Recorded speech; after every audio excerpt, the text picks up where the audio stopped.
రాజీనామా దిశగా దానం కడియం. రైట్, ఇదే మనం ఈరోజు మాట్లాడుకునే ప్రయత్నం అయితే చేద్దాం. ఫిరాయింపుపై స్పీకర్కు వేటు తప్పదని నిర్ధారణ, అనర్హతతో పరువు పోగొట్టుకోవడం కంటే రాజీనామా చేయడమే మేలు అని చెప్పేసి నిర్ణయం. ఇప్పటి వరకు విచారణకు హాజరు కాని ఆ ఇద్దరు బీఆర్ఎస్ పిటిషన్లపై నేడు సుప్రీంలో విచారణ. రైట్, ఇదైతే బేసికల్గా నిజమే. అంటే రాజ్యాంగం ప్రకారం మొన్న ఏదైతే కోల్కతా కోర్టు ఇచ్చిన, ఏదైతే హైకోర్టు ఇచ్చినటువంటి తీర్పుకు సంబంధించి ముకుల్ రాయ్ అనే ఒక బీజేపీ నుంచి వేరే పార్టీకి వెళ్ళినటువంటి వ్యక్తి మీద అనర్హత వేటు పడడంతో తప్పనిసరిగా దాదాపుగా ఈరోజు ఇక్కడ మళ్ళీ తెలంగాణ రాష్ట్రంలో ఒక 2 చోట్ల, ఒకటి రూరల్ ఏరియాలో, ఒకటి అర్బన్ ఏరియాలో బై ఎలక్షన్ రావడం దాదాపుగా ఖాయంగా కనిపిస్తున్నటువంటి మాట. ఎందుకు అంటే ఇప్పుడు పార్టీ ఫిరాయింపులకు అంశానికి సంబంధించి చాలామంది ఏదో అభివృద్ధి కోసం అని చెప్పేసో, లేకపోతే మేము పార్టీ మారలేదని చెప్పేసో, ఏదో కండగప్పును అని చెప్పేసి చెప్తూ ఉన్నారన్నమాట వాస్తవం. కానీ ఇప్పుడు వీళ్ళిద్దరికి మాత్రం విషమ పరీక్ష అయితే ఖచ్చితంగా అవుతుంది. ఎందుకంటే దానం నాగేందర్ 2023 ఎలక్షన్లో బీఆర్ఎస్ పార్టీ బీఫామ్ నుంచి ఎమ్మెల్యే గెలిచిండు. ఆ తర్వాత ఎమ్మటే జరిగినటువంటి పార్లమెంట్ ఎలక్షన్లో అదే కాంగ్రెస్ తరఫున ఆయన ఎంపీగా పోటీ చేసి ఓడిపోయాడు. ఇది ఇప్పుడు ఇక్కడ పెద్ద అదొక, ఎందుకంటే ఆయన పార్టీ నేను మారలేదు అనడానికి లేదు. ఎట్టి పరిస్థితుల్లోనూ ఆయన ఖచ్చితంగా మారినట్టుగా ఆయన స్పష్టంగా తెలుస్తున్నటువంటి మాట. ఇక స్పీకర్ నిర్ణయం తీసుకోకపోతే కూడా స్పీకర్ మీద కూడా వ్యతిరేకత వచ్చే అవకాశం ఉంటుంది. పశ్చిమ బెంగాల్ అదే జరిగింది. అక్కడ స్పీకర్ అలసత్వం వహించడం వల్లే హైకోర్టు ఏమంటారు ఆయన మొట్టికాయ వేసి ఆయనని అనర్హత వేటేసిన పరిస్థితి వచ్చిందనమాట. అట్లాంటి పరిస్థితి తెలంగాణలో వస్తుందని చెప్పేసి అయితే మనం అనుకోకూడదు. ఎందుకంటే స్పీకర్ పరిధి దాటిపోకూడదు. ఎందుకంటే స్పీకర్ కూడా విచక్షణతోటి ఆలోచించాలి. ఆయన కూడా ఖచ్చితంగా ఇట్లాంటి పార్టీ ఫిరాయింపులని ఈ రోజు కాకపోయినా రేపైనా ఎప్పటికైనా కూడా పార్టీలు అన్నీ, ఏ పార్టీ అయినా కూడా నేనైతే క్లియర్గా చెప్పదలుచుకున్నా, ఒక పార్టీ నుంచి గెలిచినోడు ఆ పార్టీకి రావడం అయితే నిజంగా రాజీనామా చేసిన తర్వాతనే లోపల రానియాలి. లేకపోతే అది అక్కడ ప్రజల్ని మోసం చేయడమే, నమ్మకం ద్రోహం చేయడమే. కాబట్టి చూసుకోవాలి. ఇక కడియం శ్రీహరి విషయానికి వస్తే ఆయన ఏం చేసిండు? ఆయన కూడా సేమ్ 2023లో స్టేషన్ గన్పూర్ నుంచి బీఆర్ఎస్ పార్టీ నుంచి గెలిచిండు.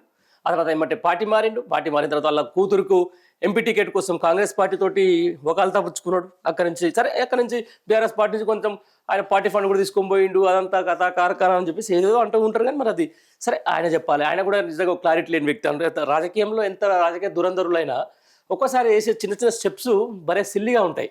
అది ఏ పార్టీలో ఉన్నాడంటే, ఏ పార్టీలో ఉన్నారు సార్ మేము అడిగితే, ఏ పార్టీలో ఉండాలో ఆ పార్టీలో ఉన్నాను. అది కాదు కదా, అంత సీనియర్ డిప్యూటీ సీఎం దాకా చేసినటువంటి వ్యక్తులు, చాలాసార్లు మంత్రి పదవులు పెట్టిన వ్యక్తులు, వరంగల్ జిల్లాలో మంచి అంతో ఇంతో పట్టున్నటువంటి వ్యక్తులు, కనీసం ఏ పార్టీలో ఉన్నా అని కూడా చెప్పుకోలేని పరిస్థితిలో ఈరోజు ఉన్నారు. అంటే అది ఎంతవరకు అది అనేది వాళ్ళే చెప్పుకోవాలి. సరే, తర్వాత చూద్దాం.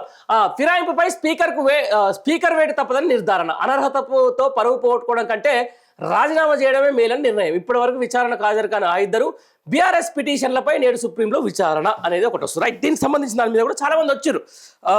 జగిత్యాల నుంచి వచ్చిండు ఆయన, గద్వాల నుంచి ఒక ఆయన వచ్చిండు, చేవెల నుంచి అందరూ వచ్చేదంటే మేము అభివృద్ధి కోసం చేరినా, మేము పార్టీ మారినట్టు కాదు, అది మేము జస్ట్ మా నియోజకవర్గం అభివృద్ధి సంబంధించిన దాని మీద మాత్రమే పార్టీని కలిసినామని చెప్పేసి అంటారు. దీంతో పాటు నేను ఒక వైరల్ వీడియో నిన్న సోషల్ మీడియాలో చూసిన. నేను ఒక 4 ఎమ్మెల్యేలు పార్టీ మారిన వాళ్ళు ఇప్పుడున్నటువంటి ఒక ముఖ్యమంత్రి కాడికో, లేకపోతే ఎవరైతే కొంచెం ఇన్ఫ్లుయెన్స్ ఉన్నారో చూసినావా, అలా కాడికి పోయి కూర్చున్నారంట. మేము 4 ఎమ్మెల్యే పార్టీ మారిన పోయి మాకు ఒక మంత్రి పదవి కూడా ఇవ్వవా అని చెప్పేసి గిట్టే 4 కూర్చున్నారు. ఇక్కడ కూర్చున్నారు అనుకోరు. అందుకే మరి రేవంత్ రెడ్డి కూర్చున్నాడో, ఉత్తమ్ కుమార్ రెడ్డో, లేకపోతే ఇంకోరు కేసీ వేణుగోపాల్ ఎవరు ఉన్నారో, కరిగేనో బొరిగేనో ఎవరో ఉన్నారో మనకు సంబంధం లేదు. ఆ విషయం తర్వాత 4 పోయి ఇక మేము 4 వచ్చినాము, సరే మొత్తం 10 మంది కదా, అదొక ఆ పార్టీ మారిన దాంట్లో కూడా మళ్ళీ ఒక వర్గాలు, ఇలా కాంగ్రెస్ అంటేనే వర్గాలు కదా. ఆ 4 ఎమ్మెల్యేలు పోతే అక్కడ కూర్చున్నారంట. కూర్చొని చాలాసేపు అయింది. ఆయన పైకి చూస్తలేడు, ఇక వేరే మాట్లాడుతుండో. వాళ్ళేమో వచ్చి సార్ ఇట్లయింది అట్లయింది, దెబ్బలే అయింది, జూబ్లీస్లో మనం మస్తు కొట్టేసినాం, మనం అసలు సూపర్, మీ స్ట్రాటజీ సూపర్, ఆ సూపర్ ఈ సూపర్ అని చెప్పుకుంటా పోతున్నారంట ఆ 4.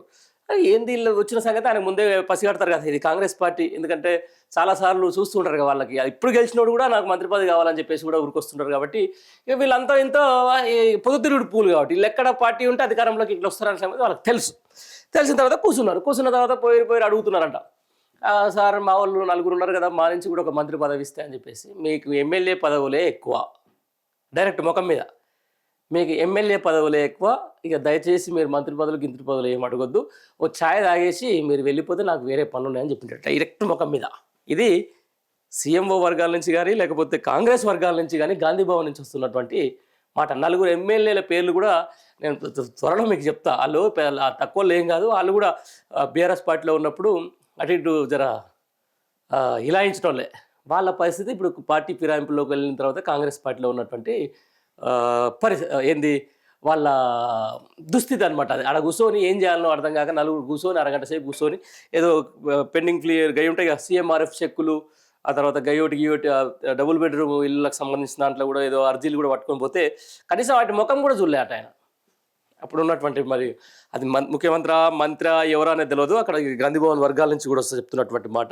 కనీసం దాని అంక కూడా ఏదో వచ్చిరు పోయి మీరు మీకు గత్యంతరం లేక వచ్చిరు పార్టీకి, మీకు గత్యంతరం మీ అంతరం మీరే కాంగ్రెస్ పార్టీకి వచ్చినట్టుగా అనే వాళ్ళు మాట్లాడినట్టుగా తెలిసి బయటకు వచ్చిన తర్వాత వాళ్ళ ఇక ముఖాలు చూడాలి గింత. ఎందుకంటే ఇదే మనుషుల దగ్గరికి ఎవరైతే రేవంత్ రెడ్డికి సంబంధించిన మనుషులో లేకపోతే కాంగ్రెస్ పార్టీ నుంచి కొంతమంది ప్రతినిధులు పోయి వాళ్ళకి ఇచ్చినటువంటి హామీలు ఏందో తెలుసా, మీకు ఏం జరగాలో అది ఉంటుంది, పార్టీలో మంచి అది దొరుకుతుంది, మీ పనులు అయిపోతాయి, వెంటనే అయిపోతాయి, తర్వాత మీకు అదొకటి ఇదొకటి ఇంకొకటి లాస్ట్కు మీకు తర్వాత నెక్స్ట్ ఎలక్షన్లో మీకే టికెట్లు ఇస్తామని కూడా చెప్పినటువంటి పరిస్థితి అంట. కానీ తీరా వచ్చిన తర్వాత నెక్స్ట్ సారి వాళ్ళకు అసలు ఉంటుందా, వాళ్ళ ఎమ్మెల్యే పదవి ఉంటుందా? ఎందుకంటే ఢిల్లీ డిసైడ్ చేయాలి కదా, వీళ్ళు కాదు కదా డిసైడ్ చేసేది. ఇక్కడ ఉన్నా కూడా అక్కడ ఎందుకంటే వీళ్ళ మీద పోరాటం చేసినటువంటి కాంగ్రెస్ నేత ఒక ఆయన ఉంటాడు కదా, అసలు కాంగ్రెస్ ఆయన, మరి ఆయన పరిస్థితి ఏంది? ఇవన్నీ అంశాలు బేరీజ్ చేసుకున్న తర్వాత చూడాలి మరి నిజంగా ఏం జరుగుతుంది. నిజంగా ఈ పార్టీ అనర్హత ఎవరైతే పోయిన వాళ్ళో మళ్ళీ కూడా సరే ఒక మంచి ఊపు జూబ్లీహిల్స్లో సంబంధించిన దాని మీద ప్రజలు ఏ విధంగా ఆలోచించారో, నిజంగా అక్కడ ఉన్నటువంటి అభ్యర్థి మీద ఏ విధంగా ఆలోచించి ఓటేసారో మంచి మెజార్టీతో గెలిపించారు. నిజంగా ఈ 10 మంది కూడా బయటకు వచ్చేసి రాజీనామా చేస్తే బై ఎలక్షన్లు పోతే మరి ఎట్లుంటుందో చూడాలి ఒకసారి. అది పోతే నిజంగా ప్రజా ఏమనుకుంటారో తెలుస్తుంది కదా, అది కూడా చూడాలి. దానికి సంబంధించిన దాని మీదే ఇక ఈ వార్త అయితే ఉంది. బీఆర్ఎస్ నుంచి గెలిచి కాంగ్రెస్లోకి ఫిరాయించిన Khairatabad MLA Danam Nagender station Ghanpur MLA Kadiyam Srihari త్వరలో రాజీనామా చేస్తారని గాంధీభవన్ వర్గాల్లో చర్చ జరుగుతుంది. ఇద్దరు పార్టీ ఫిరాయించినట్లు సాంకేతిక భౌతికపరమైన పక్క ఆధారాలు ఉన్నాయి. వీరి మీద కూడా ఫిరాయింపుల చట్టం ప్రయోగించకుంటే న్యాయస్థానాలు శాసనసభ స్పీకర్ విశ్వసనీయతను శంకించే ప్రమాదం ఉన్నదని న్యాయ నిపుణులు చేస్తున్న హెచ్చరికల నేపథ్యం వారిపై వేడి తప్పదని ప్రచారం జరుగుతున్నది.